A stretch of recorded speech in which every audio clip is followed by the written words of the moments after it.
Bonjour à tous, je suis heureuse de m'arrêter avec vous sur le phénomène No Kids. Je vous propose un exposé en 2 parties.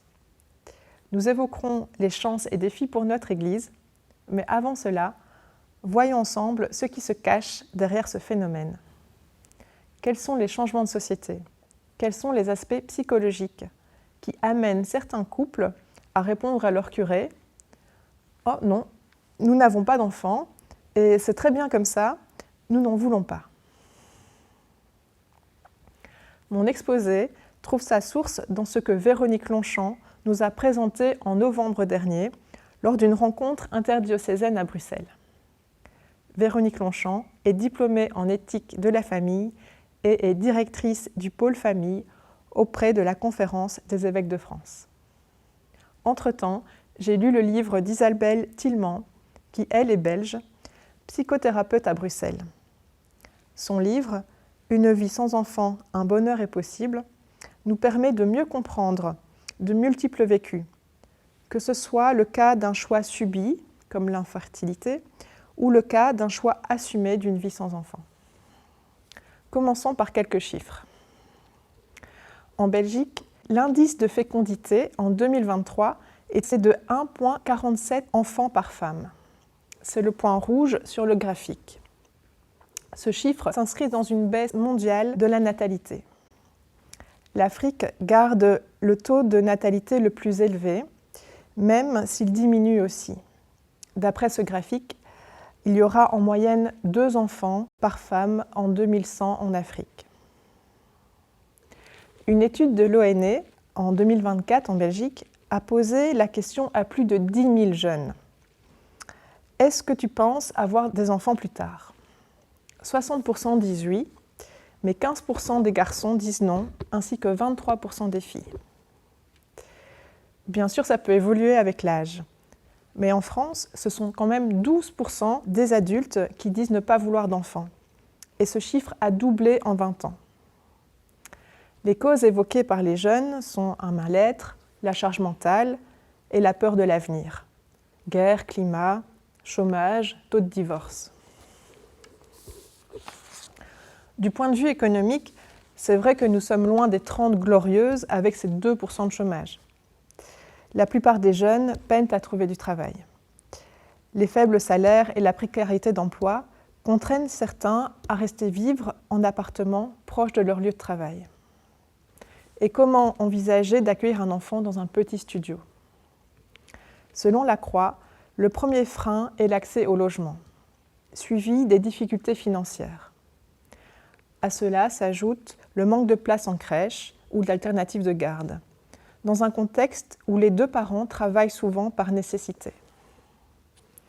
Auparavant, les jeunes parents vivaient dans un tissu familial, ils n'étaient pas isolés. Ils pouvaient compter sur le regard attentif d'un grand-père, vous le voyez derrière la clôture, et même si les jeunes parents s'éloignaient de leur famille, ils pouvaient soit s'offrir une nourrice, soit compter sur un tissu social où l'entraide était plus forte. Aussi, à l'époque, l'enfant était nécessaire au travail de la famille et à la vieillesse des aînés. Aujourd'hui, l'enfant est plus perçu et vécu comme une charge. L'environnement est moins propice à accueillir des enfants. On voit s'ouvrir des espaces No Kids ou Child Free. Ce sont des restaurants ou des hôtels entiers qui interdisent les enfants. J'imagine que ces lieux sont appréciés autant par les adultes qui n'ont pas d'enfants que par des parents qui sont à bout et ont besoin de souffler. Car c'est environ 8% des parents qui font un burn-out parental, c'est-à-dire qu'ils souffrent d'un épuisement physique et émotionnel lié à leur rôle de parents. Les hommes sont aussi touchés par cet épuisement parental, même si les femmes le sont en plus grande proportion. En effet, les femmes qui se consacrent uniquement à leur foyer se font plus rares.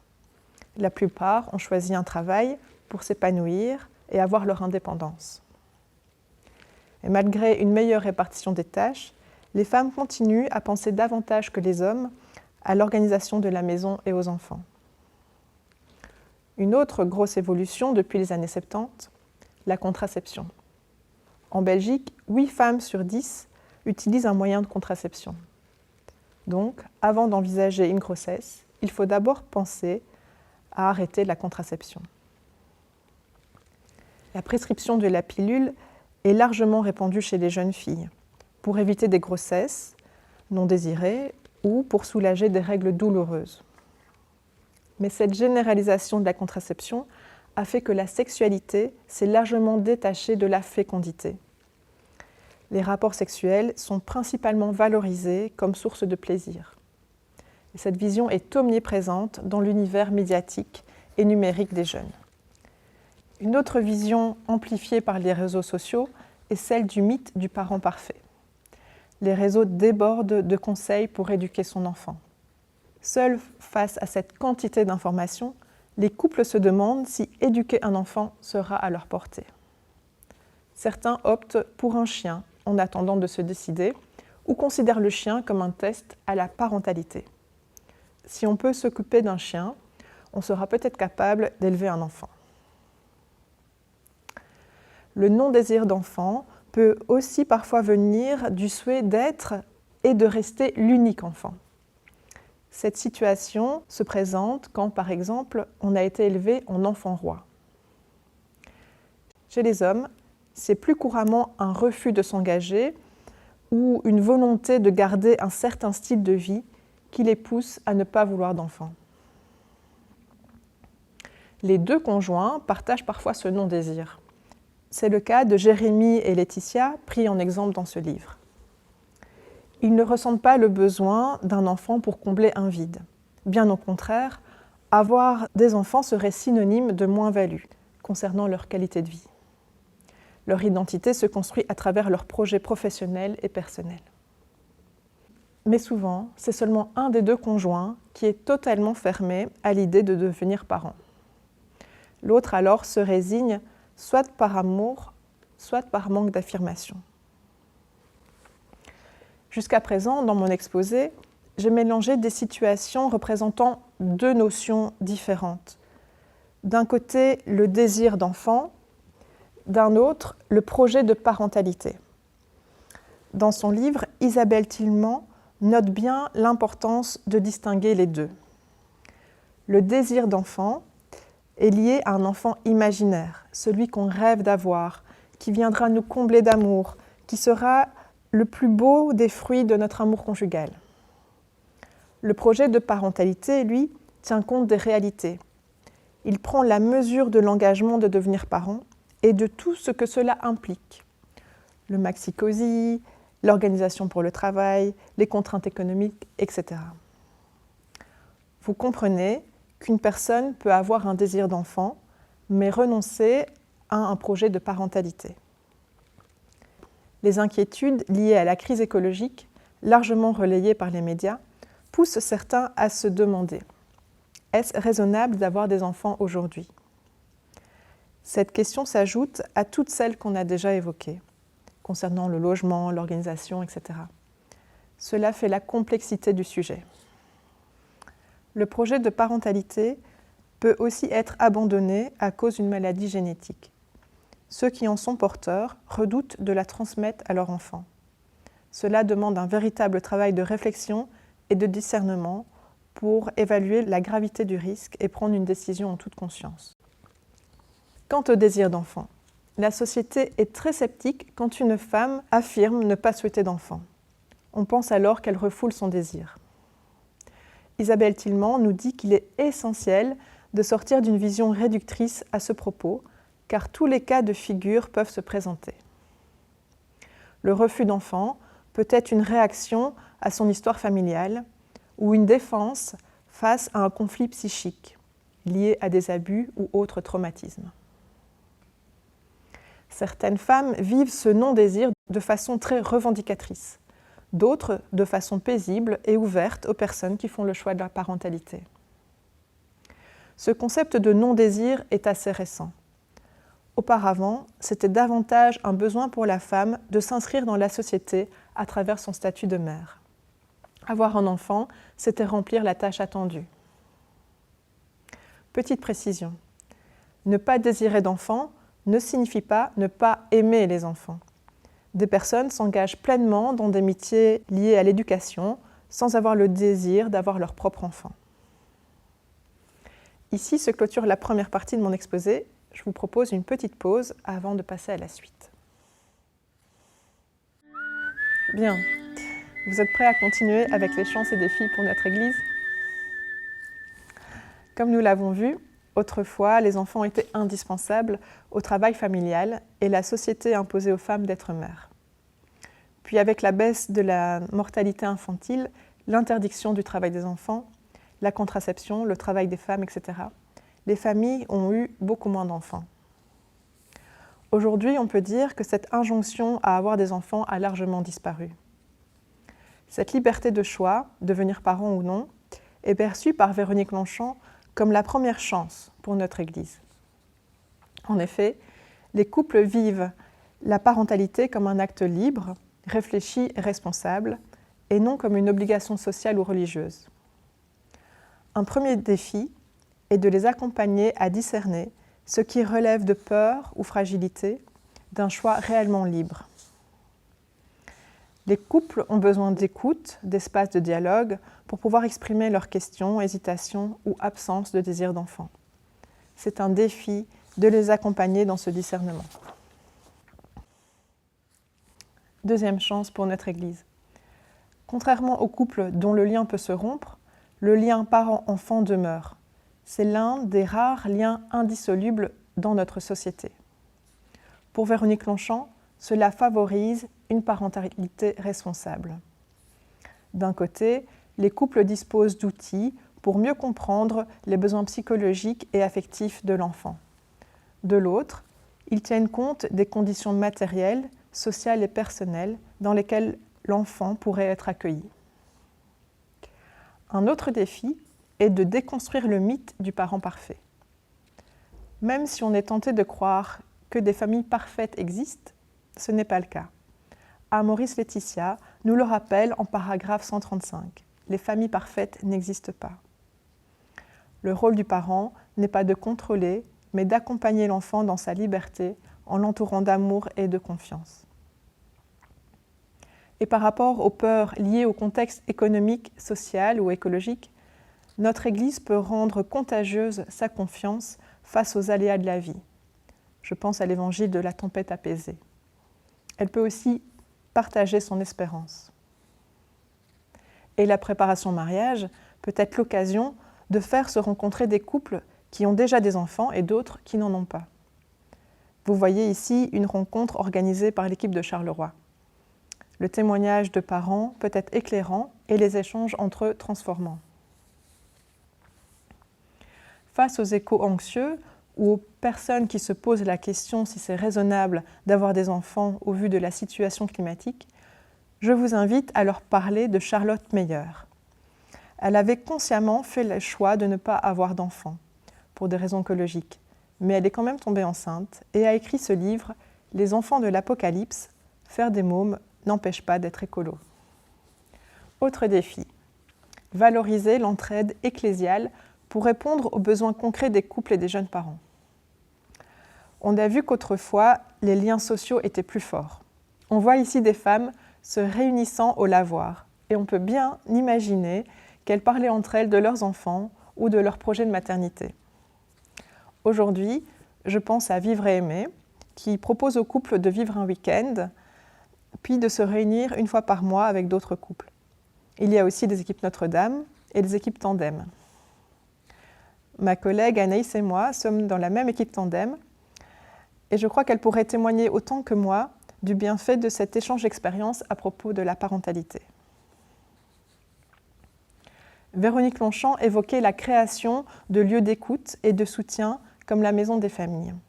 Ce sont des espaces d'accueil, d'échange et de soutien pour les couples et familles avec la possibilité de rencontrer des professionnels tels que psychothérapeutes, sexologues, etc.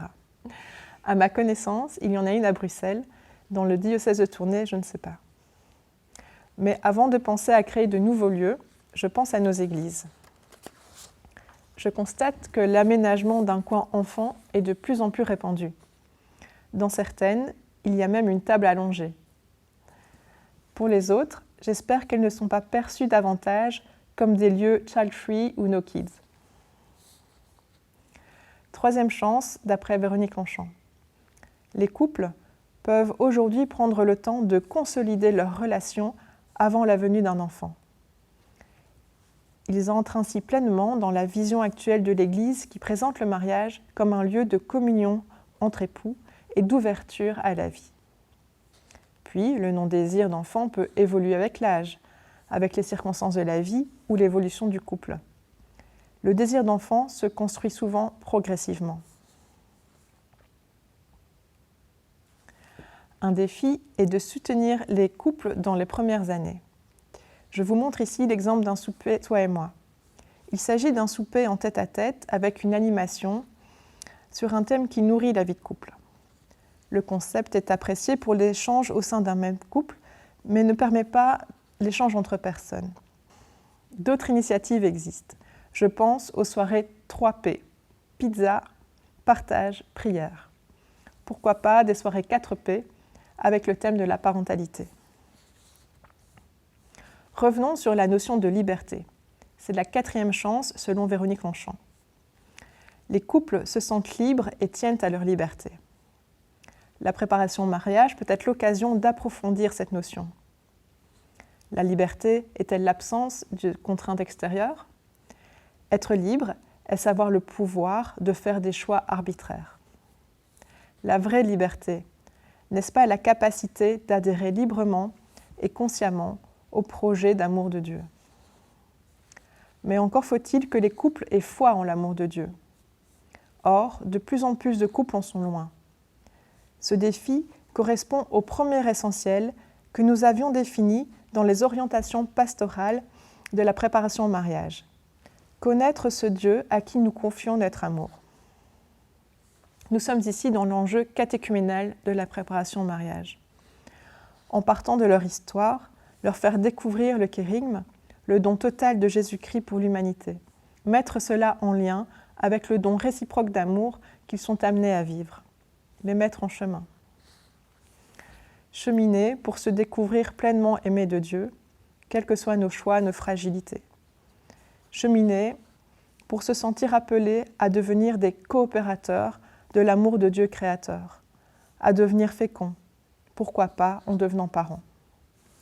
Car, comme écrit dans Gaudium et Spes, les enfants sont le don le plus excellent du mariage. Il s'agit d'accompagner sans culpabiliser. Faire découvrir l'amour inconditionnel de Jésus et l'enfant comme don de Dieu, tout en soutenant chaque couple dans un discernement personnel et conjugal, respectueux de son histoire, de ses limites, de ses possibilités. Comme nous avons évoqué les jeunes en première partie d'exposé, voici encore quelques réflexions.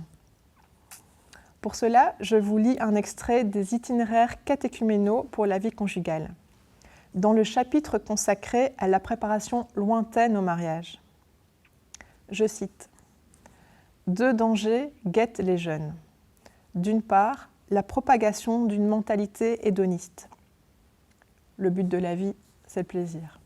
Et consumériste, je prends, je jette. Qui les prive de toute capacité à comprendre la beauté et la profondeur de la sexualité humaine. D'autre part, la séparation entre la sexualité et le pour toujours du mariage. Je continue de citer. Il est particulièrement urgent de créer ou de renforcer des itinéraires pastoraux destinés aux jeunes à l'âge de la puberté et de l'adolescence. En effet, face aux défis actuels, la famille ne peut pas et ne doit pas rester le seul lieu d'éducation dans le domaine de l'affectivité. Je vous mets ici les équipes pastorales avec lesquelles nous collaborons parfois. J'aurais pu ajouter les services de la catéchèse, du catéchuménat et des vocations. Je pense que c'est important de continuer sur quelques projets communs. Je pense aussi aux professionnels de l'enfance et de l'adolescence. L'année passée, l'équipe de Belleuil-Bernissard avait organisé une conférence de Jean-Yves Ayé, la petite photo là-haut. Jean-Yves Ayé est psychiatre pour enfants et adolescents et docteur en psychologie. il avait parlé de l'Evras à la maison et à l'école. Cette conférence m'avait énormément aidée dans les questions que je me posais pour mon adolescent. Un défi serait peut-être de soutenir les parents dans l'éducation affective et sexuelle de leurs enfants.